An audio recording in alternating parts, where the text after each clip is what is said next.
안녕하세요. 사랑하는 나그네 교회 교우 여러분, 그리고 하나님의 말씀을 함께 읽어가는 그리스도 안의 형제 자매된 교우 여러분. 우리는 예레미야 애가서를 읽어가고 있죠. 1장, 2장 매일매일 예레미야 선지자의 깊은 탄식과 절규를 들어봤습니다. 오늘 3장에서도 우리는 그 예레미야의 그 고통스러운 절규를 듣습니다. 그러면서도 불구하고 이 3장에서는 하나님의 긍휼이 풍성하신 하나님의 이스라엘 향하신 위로, 구원에 대한 빛을 바라보고 간구하는 내용도 포함되어 있습니다. 전체 66절까지 되어 있어서 다른 장보다 깁니다. 그러나 차분히 읽어가면서 길지 않은 시간에 마칠 수 있도록 하겠습니다. 1절부터 내용을 보겠습니다. 여호와의 분노의 매로 말미암아 고난당한 자는 나로다. 나를 이끌어 어둠 안에서 걸어가게 하시고 빛 안에서 걸어가지 못하게 하셨으며 종일토록 손을 들어 자주 나를 치시는도다. 나의 살과 가죽을 쇠하게 하시며 나의 뼈들을 꺾으셨고 고통과 수고를 쌓아 나를 애우셨으며 나를 어둠 속에서 살게 하시기를 죽은 지 오랜 자 같게 하셨도다. 다 썩어 문드러져서 뼈만 있는 상태와 같다는 얘기겠죠. 나를 둘러싸서 나가지 못하게 하시고 내 사슬을 무겁게 하셨으며 내가 부르짖어 도움을 구하나 내 기도를 물리치시며 이거보다 절망스러운 상태는 없겠죠? 다듬은 돌을 쌓아 내 길을 막으사 내 길을 굽게 하셨도다. 돌을 다듬어 쌓았으니 빈틈없이 쌓은 것입니다. 그 길을 뚫고 갈 틈이 안 보이는 거죠. 10절 그는 내게 대하여 엎드려 기다리는 곰과 은밀한 곳에 있는 사자 같으사. 갑자기 기다리는 곰과 사자를 은밀한 곳에 만나면 당할 수밖에 없잖아요. 11절 나의 길들로 치우치게 하시며 내 몸을 찢으시며 나를 적막하게 하셨도다. 12절 활을 당겨 나를 화살의 관역으로 삼으시며 화살통의 화살들로 내 허리를 맞추셨도다. 14절 나는 내 모든 백성에게 조롱거리 곧 종일토록 그들의 노랫거리가 되었도다. 여러분이 전달되어지나요? 이 슬픔의 탄식과 절규가? 15절 그래서 입에 단 것이 어디 있겠어요? 나를 쓴 것들로 배불리시고 쑥으로 취하게 하셨으며 조약돌로 내 이들을 꺾으시고 즉 이빨을 돌로 조약돌로 다 쳐서 부러뜨렸다는 것이죠. 재로 나를 덮으셨도다. 그 이는 다 없어지고 제물에 다 덮여지고 먹는 것은 쓴 것이요 쑥으로 취하게 됐으니 독한 것을 먹게 되고 고통을 다 이제 표현하는 것인데요. 17절 주께서 내 심령이 평강에서 멀리 떠나게 하시니 내가 복을 내어버렸습니다. 스스로 자초한 일이에요. 그래서 평강 없이 고통과 근심과 불안과 아픔 속에서 18절에 소망은 있을까요? 하나님께 스스로 이르기를 나의 힘과 여호와께 대한 내 소망이 끊어졌더나 하였도다. 근데 19절부터 23절은 이런 비참한 절규 속에서 한 줄기 빛이 착 비치던 말씀의 내용이 나옵니다. 들어보세요. 19절 내 고초와 재난 곧 쑥과 담즙을 기억하소서.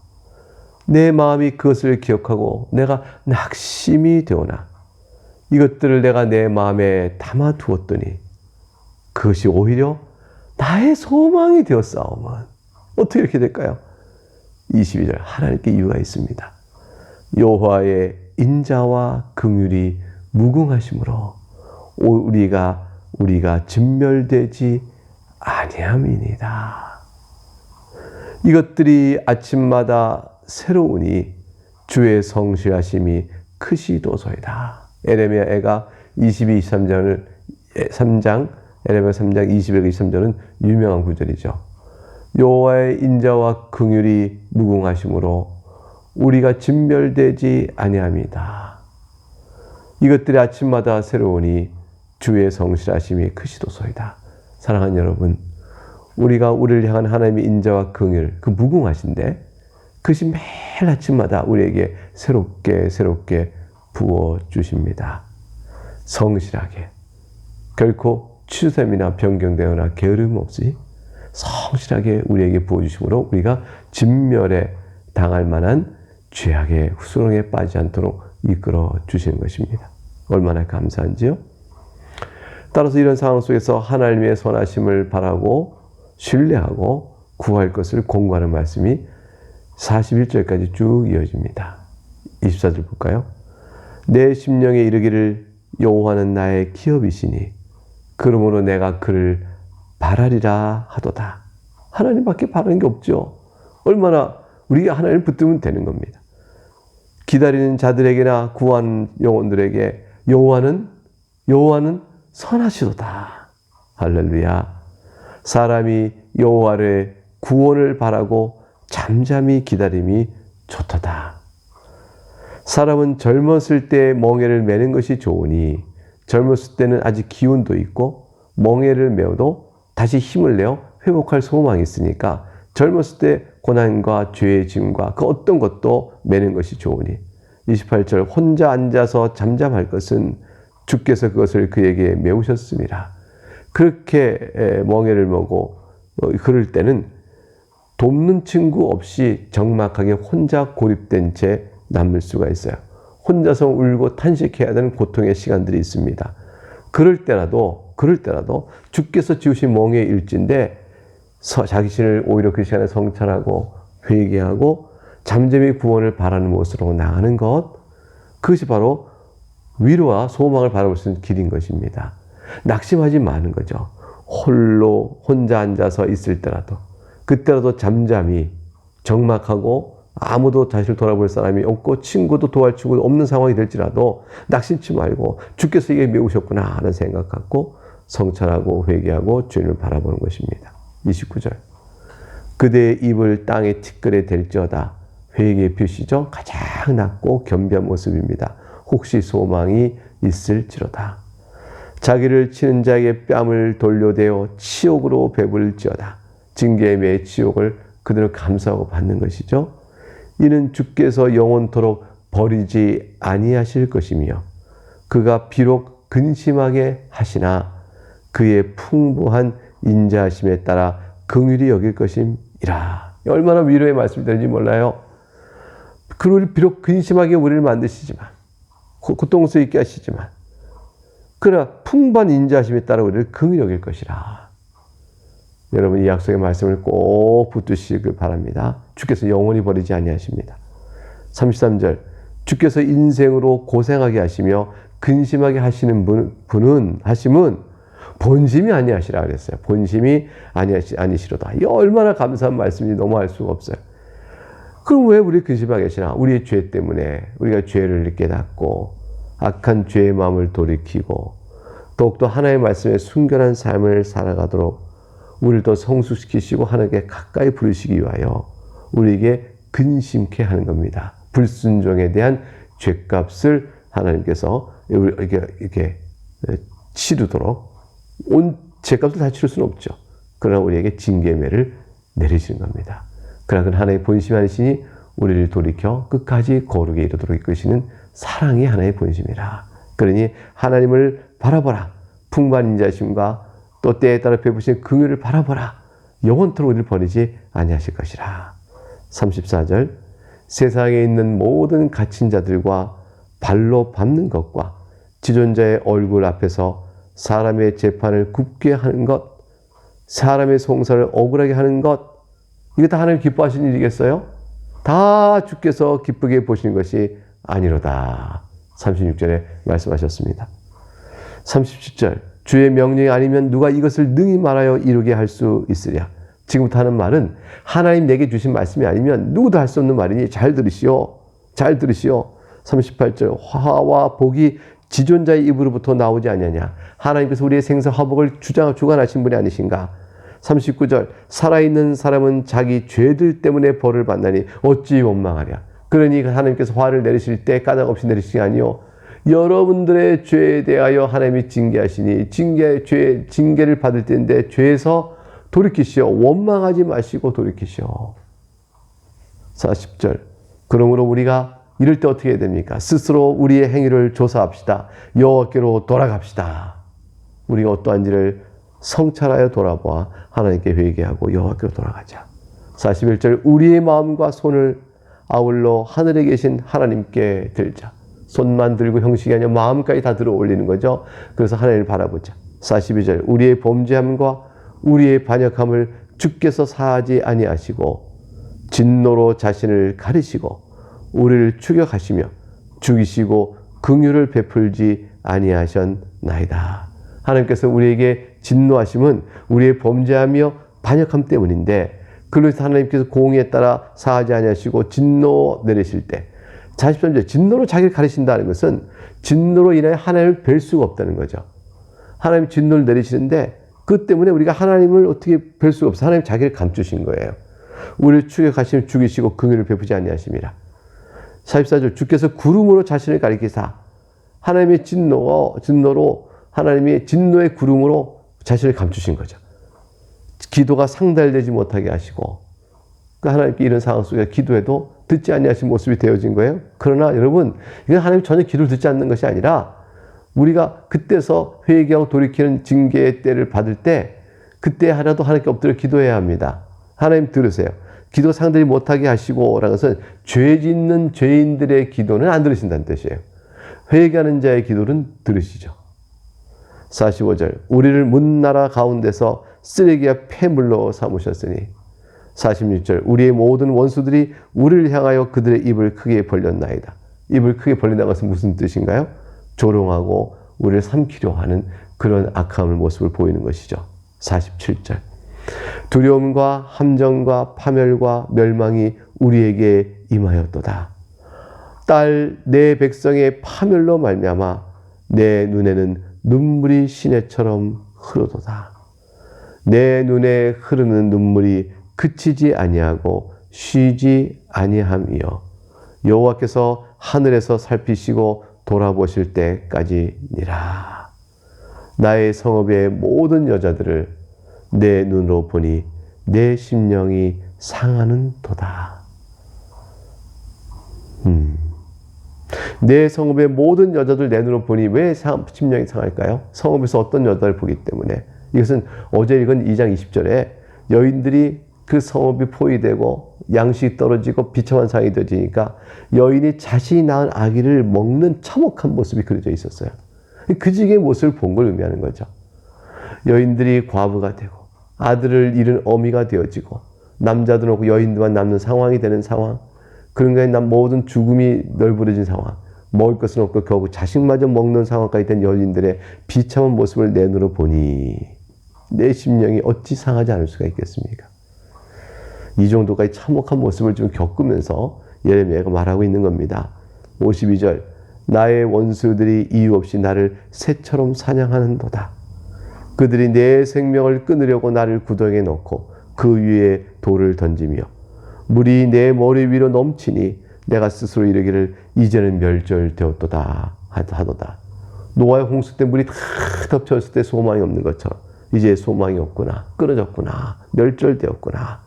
55절 그런 상황, 그런 깊은 구덩이요. 노아의 홍수물이 덮쳐서 물속에 다 갇혀버려서 물이 내 머리를 덮을 때라도 말이죠. 그럴 때도 55절 여호와여 내가 심히 깊은 구덩에서 주의 이름을 불렀나이다. 여러분 주의 이름을 부르는 걸 잊지 마십시오. 하나님께서 소망을 두십시오. 하나님께서는 죄인의 기도는 안 들으시지만 하나님께서는 회개하는 자의 기도는 들으시거든요. 56절 주께서 이미 나의 음성을 들으셨사오니 이미 얼마나 감사한 말이에요. 이제 나의 탄식과 부르짖음의 주의 귀를 가리지 마옵소서. 이제 하나님께서 구름 속에 자신을 감추지 아니하십니다. 진노로 자기를 감추지 않으세요. 회개하는 자에게는 그 진노를 거두시고 구름을 여시고 우리의 기도의 음성을 들어주십니다. 57절 내가 죽게 아랫날에 주께서 내게 가까이 하여 이르시되 두려워하지 말라 하셨나이다. 주여 주께서 내 심령의 원통함을 풀어주셨고 내 생명을 속량하셨나이다. 얼마나 감사한 일이요. 심령의 원통함은 뭐죠? 자신이 죄를 지어 받는 일이 원통한 것이 아니고 그건 주께 재앙에게 달게 받는 것이죠. 근데 주께서 재앙 심판하시기 위하여 사용하시는 원수들이 그들의 죄악의 그 극에 따라서 우리들에게 행한 불의한 악한 행동들을 인한 그 원통함이 있죠. 이런 것들을 말하는 거죠. 59절 죄악의 세력부터 우리를 구원해내시고 생명을 속량하셨으니 59절 여호와의 나의 억울함을 보셨나이다. 싸우니 나를 위하여 원통함을 풀어주옵소서. 60절 바로 그 말이 나와요. 그들이 내게 보복하며 나를 모해함을 주께서 다 보셨나이다. 원수 마귀들이 나에게 어떻게 됐는가를 보여주죠. 60절 여호와여 그들이 나를 비방하며 나를 모해하는 모든 것 곧 일어나 나를 치는 자들 입술에서 나오는 모든 것들과 종일 나를 모해하는 것들을 주님 다 들으셨나이다. 하나님께서 눈동자를 보고 자기 백성을 살펴보세요. 그러니까 60절에도 어떻게 되죠? 59절에도 나의 억울함을 보셨습니다. 60절 내게 보복하며 나를 모해함을 주께서 다 보셨나이다. 61절 그들이 나를 비방하며 나를 모해하는 모든 것을 다 보셨나이다. 62절 이어서 말하는 거예요. 이래서 나를 치는 자들이 입술에서 나오는 것들과 종이 나를 모하는 것들을 들으셨나이다. 보고 들으십니다. 여호와께서 보지 못하시거나 듣지 못하여 우리를 돌보지 아니하신 것이 아니에요. 다 보고 계십니다. 그래서 우리가 말할 때에 그들이 앉으나 서나 나를 조롱하며 노래하는 것을 주목하여 보옵소서. 그러면 64절 어떻게 될까요? 보응의 때가 옵니다. 여호와여 주께서 그들의 손이 행한 대로 그들에게 보응하사. 65절 그들에게 거만한 마음을 주시고 그들에게 저주를 내셔서 거만한 마음을 주시고서 거만한 마음이 하나님께 높아져서 자신의 죄악을 분별할 만한 겸손한 마음이 없는 거죠. 따라서 회개의 기회를 얻지도 못하게 되는 거죠. 그렇게 되도록 저주를 주저하소서. 여러분 악인이 말이죠. 살 길은 자신들의 마음이 겸손하고 낮아져서 그리고 가난한 마음이 되어서 그 자신의 죄악을 분별하고 하나님께 회개해 나오는 것은 악인에게 소망의 길입니다. 근데 그 반대 길은 어떨까요? 마음이 거만해지고 죄악을 분별할 만한 지혜가 총명이 없으며 자기 죄에 굳어져서 회개의 기회를 찾거나 구하지 않는 자가 된다면 그에게는 어떻게 될까요? 영원한 멸망과 저주가 그 앞에 있을 뿐입니다. 따라서 이 거만한 마음을 주시고 그들에게 저주를 내소하는 것은 지금 가장 큰 저주를 내려주시길 간구하고 있는 내용이 되어집니다. 다시 말하면 바벨론이 완전히 패망하기를 간구하는 거죠. 완전히 패망하기를. 눈에 보이는 것만 사라질 뿐이 아니라 그 끝까지 뿌리채 사라지기를 간구하고 있는 겁니다. 66절 그 내용이 이렇게 끝납니다. 주께서 진노로 그들을 뒤쫓으사 여호와의 하늘 아래서 멸하소서. 이 말은 뭐예요? 완전한 괴멸을 의미하는 거죠. 여호와의 하늘 아래를 벗어나 있을 존재는 아무것도 없으니까요. 회개치 않는 악인들을 향한 하나님의 진노의 심판이 완전함을 아는 시인은 이제 하나님의 백성을 자신의 죄악에 따라서 더 발악적으로 이렇게 불의하게 행했던 그 모든 악한 바벨론이 그들 회개하고 주 앞에 나오지 않는 자들이잖아요. 하나님께서 그 악을 공의로 끝까지 심판하실 것을 강구하는 내용입니다. 저주죠. 그러나 주의 백성은 어떻습니까? 하나님의 긍휼과 인자심은 무궁하시니까 날마다 이것이 새롭지 않습니까? 그리고 성실함으로 이걸 베푸시니 우리가 멸망하지 않을 것입니다. 이 말씀을 다 붙들고 오늘 사랑하는 성도들에게는 자 우리가 하나님께 나아가 부르짖읍시다. 그가 우리의 기도를 들으십니다. 우리에게 그리고 소망이 있어 그의 긍휼으로 우리를 구원하십니다. 라고 말씀해주고 있습니다. 우리가 그 긍휼을 입은 자들입니다. 예수 그리스도 안에서 우리가 그 용서를 받은 자들입니다. 하나님의 그 무궁하신 인자와 긍휼이 아니었으면 우리가 어떤 형편에 놓일 수 있었겠습니까? 오늘 이 말씀 속에서 에레미야 탄식의 눈물과 절규를 보면서 이 모든 절규와 탄식의 기도를 들으시고 결국 우리들을 향하여 그리스도에서 구원해 주신 은혜를 베푸셨구나 생각하며 주께 영광을 돌려야겠습니다. 네, 우리는 오늘 에레미야가 3일째 절규와 탄식과 신음소리를 들었습니다. 그러나 그 안에서 하나님의 용서의 자비와 구원의 희망도 같이 보고 있습니다. 네, 오늘 여기까지 읽고요. 내일 다시 만나서 또 계속 읽어가도록 하겠습니다. 오늘 하루 주 안에서 평강하실 바랍니다. 마치겠습니다.